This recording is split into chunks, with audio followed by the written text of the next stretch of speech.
What is up, guys? My name is Matt Workman for Cinematography Database, and today we're going to be continuing our Cinematography Composition 201 series. And last episode we looked at some jibs, and in this episode we're going to be looking at telescoping cranes, or Technocranes. And technically there's different brands of telescopic cranes. One of the most popular in the States is called Technocrane. They're actually from the Czech Republic, and I've worked with them before in the past. And the full name is Technocrane SRO, but just so that you know, there's other brands like Movie Bird, there's Leonard Chapman, and there's a bunch of other ones, but we can call them Technocranes for this video because I'm used to calling it that. It's kind of like the Kleenex of telescopic cranes. And in this episode, we're going to be covering the same amazing scene of the man walking out of his house using a Technocrane. I'm going to be showing you how Technocranes work and different shots that are possible with basically only this type of camera movement apparatus. Let's get right into it. Okay, so here we are in Cine Designer, and what you're looking at here is a Technocrane. And this actually is a Technocrane, or a 3D model of it anyway. And let me break down the different components.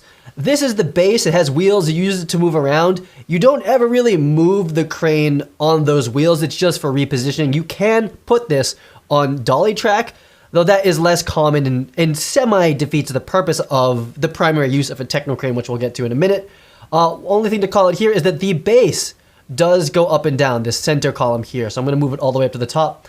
And just so you guys know, for your own edification, this is a pretty accurate model of a Technocrane SRO Super Techno 30.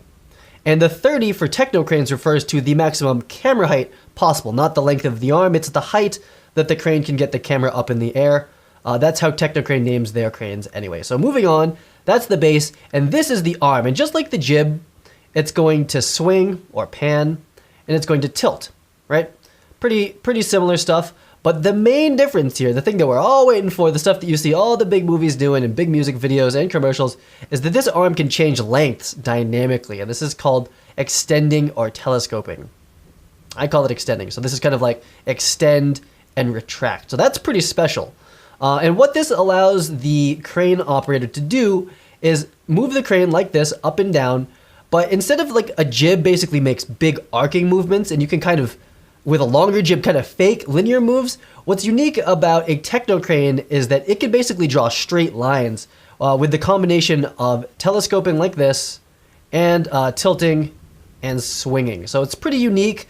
And you can basically move the camera in any line or arc or straight line or combination of straight line to then arc using the combination of these three axes. And it's really a big operation and coordinated effort for the crane operator who's swinging the arm. And sometimes the crane operator is the one telescoping, and sometimes that's a different person. It depends on how complicated the shot is. So that's the main thing about a Technocrane or telescoping crane, is that it has the ability to telescope in and out. And we'll be looking at a couple examples of those shots in a minute. And at the end of this here, this is a little bit unique, pretty high-end. This is a 3D model of a Flight Head 5, or Lev Head. It depends. There's some politics behind the design of this. It's essentially a big gimbal. So this is basically like a big movie, and these existed before movies, before Ronins. They're doing very similar things, but they're designed to handle one, very big cameras and deal with extreme accelerations that would basically snap movies in half. When you try to use a movie with a bigger camera and that the speeds that these are designed for, they explode. And there's videos of that, but we won't talk about that. Though the movies are getting stronger and stronger, but these are still the way that you do it. Again, Flight Head. This one has pan, and you'll have seen this in big movies if you watch the behind the scenes or have seen any of my old breakdowns. This is the pan axis, kind of unique, and this is the tilt, so it's there. And there is a roll axis here, and that's what's going to be keeping the horizon for it. Or you can take manual control of it if you want to get some, Michael Bay Technocrane shots where they're doing roll, which we haven't talked about roll yet, but that is roll. But I want to dedicate a whole episode to it, and maybe go to like an actual rental house and see a roll in real life. So let's look at some actual Technocrane shots. I've designed 3 of them that hopefully illustrate to you what is possible with a Technocrane that isn't really possible without it. So yeah. Okay, we're back. So here's our first scene, and as you've seen before in other episodes, our gentleman here is going to walk to the trash cans. Really simple, and we're going to eventually get to better stuff, better scenes than this, but I really want to get through all the different ways that there are to move cameras and the terminology and blah, blah, blah. I know this is a little bit boring and academic, but let's just do it. The first shot I have lined up here, I'll let it play out. You'll see that the crane is kind of moving the camera in a straight line, and because it is a jib and a crane, we are actually changing the camera height at the same time. So the camera is going to, so it can actually pull over the top of those trash cans. So let's look at it from kind of like a more top view, if this makes sense. We're not exactly over it, but it is more of a top style view. You'll see that the camera is basically moving in a straight line backwards, but over the trash cans. That would be difficult to do any other way. It's possible with like a dolly with like a jib arm offset, but really this is ideally done with a Technocrane. And then if we look at it from the side view, we can see that the jib is going to be, the crane is going to be retracting its arm, but also changing the camera height at the same time, and kind of puts it back down. So let's actually look at what this shot looks like through the camera and hit play. So we're tracking him in kind of a 3/4 shot at first. We come over the trash cans and then land with him on camera right. It's not my, this is not my favorite shot in the whole world, but it does illustrate something that Technocranes do very well. And if you needed to do variations of this shot, there's a lot of variations you could do without having to move the base. And I wanted to make this clear is that one of the main benefits of a Technocrane is you can plant the base in sometimes pretty awkward positions because you're on location and you can only really put it in one place because of the lights and the talent.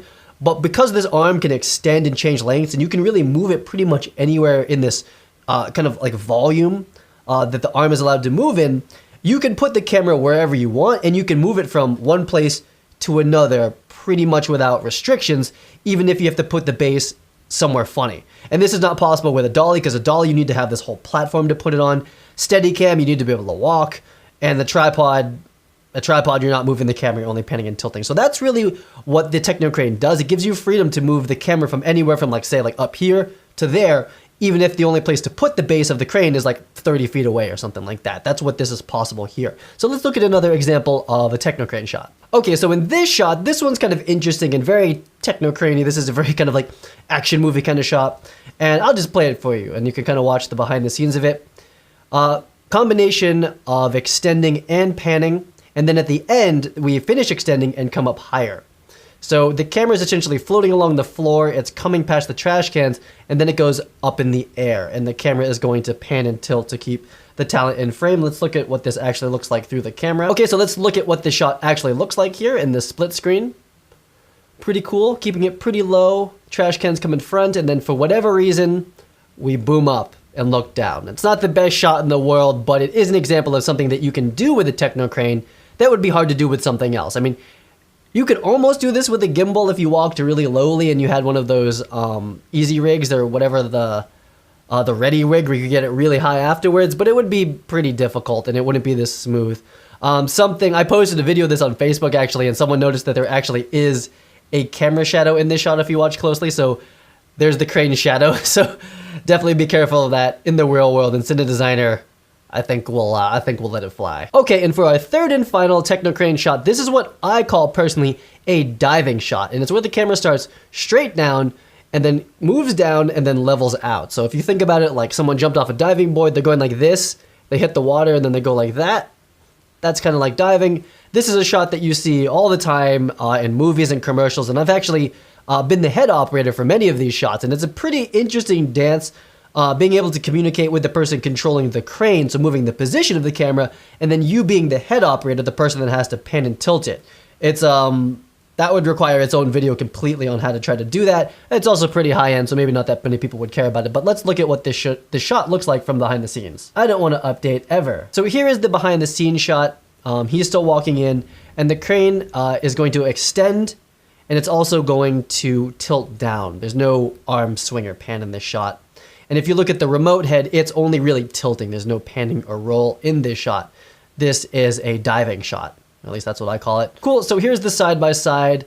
We're basically diving down into these trash cans and then we level out and reveal the talent. Again, not a great shot, but it just shows you a shot that is commonly done with Technocranes.